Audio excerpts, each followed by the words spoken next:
जोहार गे नेले पे आले बोयरिंग बाखराते सामान कोले किरिंग अगु कहा बाजार खना जहाँ तिना सामान लगा बेटा और बेटा बाबा दोना सामान को किन अगुए ना जहाँ तिना सामान लगा जो तो गे लागू का तार को पाइप को और नोआ दो लातार आंगोना नो पाइप दो और नोआ दो ये ना सामान को बिना मोटर रेना नोआ दो मोटर कना मिटन चितार तना मिटन लातार आंगोना और मिस्त्री को कहे कना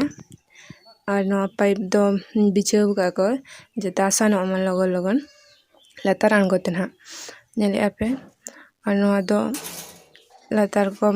बाबे को तार को लगाते को लातार को आंगो या और नेले आपे नोआ दो लातार आंगो कंप्लीट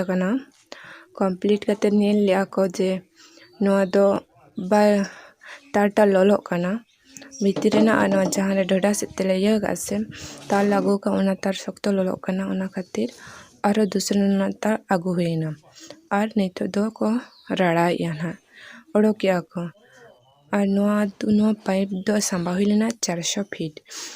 नोआ दो 400 फीट ना पाइप दो संभा हुई लेना ना 400 फीट को ना को ये पाइप दो ना को ओडो कना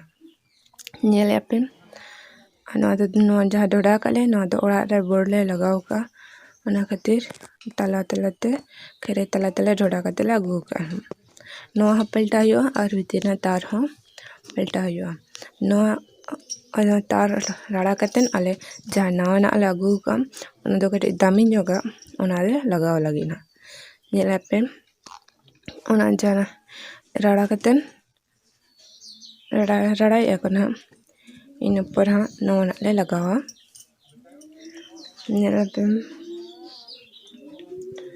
नोआ तार को चुकते ना नवा ना को लगाओ किया इन बाद हम लगाओ कतेन नवा ना हाँ नेल हुई कना हम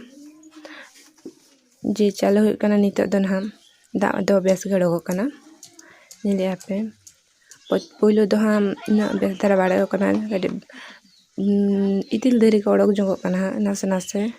गुड़ा देरी कना और 1 घंटा चालू पर हाँ बेस गड़ो का मतलब इनागे जोहार।